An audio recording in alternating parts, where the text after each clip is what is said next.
হচ্ছে কি হাইপোথাইরয়েডিজম, এখানে বেশি মোর ইন ফিমেলের ক্ষেত্রে দেখা যায় 5:1 এজ গ্রুপে। এখানে বেশিরভাগ এজ গ্রুপটা দেখা যায় সেটা হচ্ছে 20 to 30 ইয়ার্স এজ গ্রুপের বেশি ক্ষেত্রে দেখা যায়। তো এখানে হচ্ছে 2 টাইপস দেখা যায়, একটা হচ্ছে প্রাইমারি হাইপোথাইরয়েডিজম, একটা হচ্ছে সেকেন্ডারি হাইপোথাইরয়েডিজম। প্রাইমারির ক্ষেত্রে কী থাকে, এখানে যে problem in thyroid gland, pituitary and হচ্ছে হাইপোথ্যালামাস কী থাকে, এখানে নর্মাল থাকে। মোস্ট কমন কজ দেখা যায় সেটা হচ্ছে যে হাসিমাটোথাইরয়েডিজম, যেটা হচ্ছে একটা অটো ইমিউন ডিজিজ।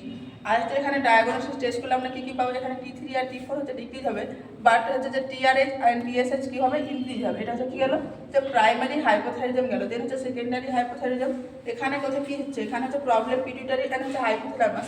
এখানে যেটা মোস্ট কমন কজ হচ্ছে সেটা হচ্ছে যে সাপ্রেসিভ টিউমার অফ পিটুইটারি, যে পিটুইটারিকে কী করছে, যে টিউমারকে সাপ্রেস করে রাখছে। ডায়াগনোসিস কী হচ্ছে, এখানে TSH ডিক্রিজ হচ্ছে, T3 ডিক্রিজ হচ্ছে, T4 এখানে কিন্তু ডিক্রিজ হচ্ছে।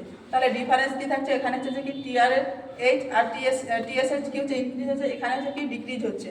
দ্যাট হয় কী করছে, আমরা এই জন্য কী করছি মোর স্পেসিফিক রাখছি থাইরয়েড গ্ল্যান্ডের ক্ষেত্রে TSH।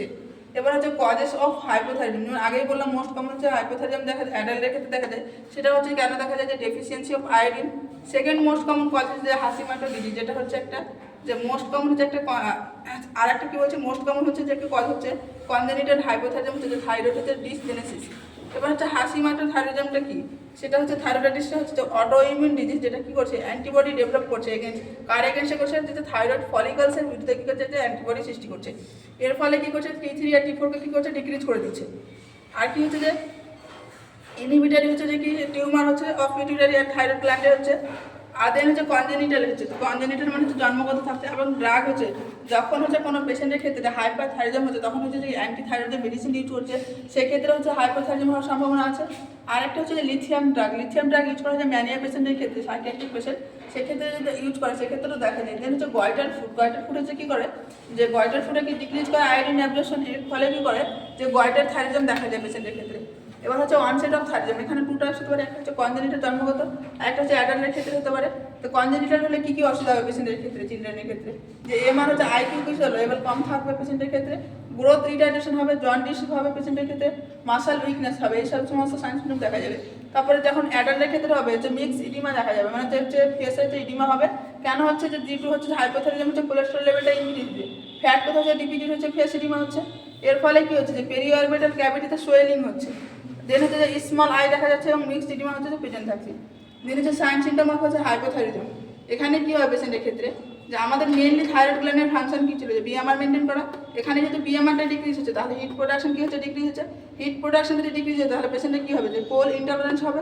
আর এখানে কি, যে এটিপি ডিক্রিজ হচ্ছে, তাহলে পেশেন্টের কী কী সাইন সিমটম আসবে, যে ফ্যাটিকনেস আসবে, হাইপোসোমনিয়া আসবে, অ্যামনেসিয়া আসবে, এই সমস্ত জিনিস। হাইপোসোমনিয়া হচ্ছে প্রচুর ঘুমাবে পেশেন্ট, আর তারপরে অ্যামনেসিয়া হবে, টিংলিং সেন্সেশন দেখা যাবে পেশেন্টের ক্ষেত্রে, হাইপোগ্লাইসেমি যাবে, গ্লুকোজের পরিমাণ কিছু কমে যাবে পেশেন্টের, ওয়েট গেইন হবে পেশেন্টের ক্ষেত্রে।